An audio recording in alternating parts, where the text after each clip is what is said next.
মালিক আল্লাহ আমাদের সকলকে তুমি কবুল করে নাও।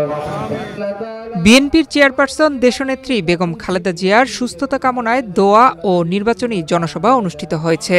উক্ত অনুষ্ঠানে প্রধান অতিথি হিসেবে উপস্থিত ছিলেন কামাল জামান মোল্লা। কাজ করব, কাজে বিশ্বাসী হব, কিন্তু কেউ কাকে ক্ষতি করার কাজ আমি করতে দিব না শিবচরে ইনশাআল্লাহ।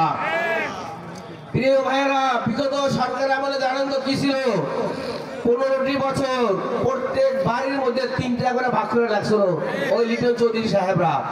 লিটন চৌধুরী সাহেবের এক ভাগ, তার ভাই নিক্সনের এক ভাগ, মনির চৌধুরীর এক ভাগ। প্রত্যেকটা গ্রামে গ্রামে আপনারা সব মনে বুকে হাতে বলেন 3টা করে ভাগ করে রাখছে না? রাখছে। তারা রাত্রে কিন্তু 3জন এক জায়গায় বসতো, দিনে দেখাই তো 3জন 3জনের। কিন্তু সেটা ইনশাআল্লাহ আমাদের সময় হবে না, আমরা হতে দেব না। আমাদের প্রিয় নেতা জনাব তারেক রহমান সাহেব একটি কথা বলেন, প্রতিহিংসা নয়, আমরা প্রতিহিংসার রাজনীতি বিশ্বাস করি না, আমরা আদর্শের রাজনীতি বিশ্বাস করি। আমরা জিয়াউর রহমানের আদর্শকে বিশ্বাস করি, আমরা ম্যাডাম খালেদার আদর্শকে বুকে ধারণ করি, আমরা তারেক রহমানকে রক্ষণে পালন করি ইনশাআল্লাহ।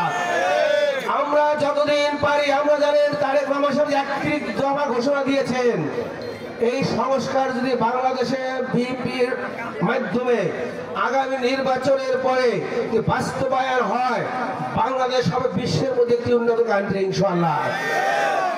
আপনারা জানেন আমাদের শিবচরে শিক্ষার সুব্যবস্থা নাই, মানুষ শিক্ষা থেকে দূরে চলে গিয়েছিলেন, কিন্তু আল্লাহর রহমতে সামনে আমরা শিক্ষার সুব্যবস্থা করব, কর্মসংস্থান বাড়াবো, শিবচরে কর্মসংস্থান বাড়াবো, যুবক ভাইদের ইয়াং ভাইদের চাকরি ব্যবস্থা করব, যে করে প্রত্যেকটি ঘরে ঘরে অভাব দূর হয়। আপনারা জানেন শিবচরের কোনো ভালো কোনো কাজ নাই।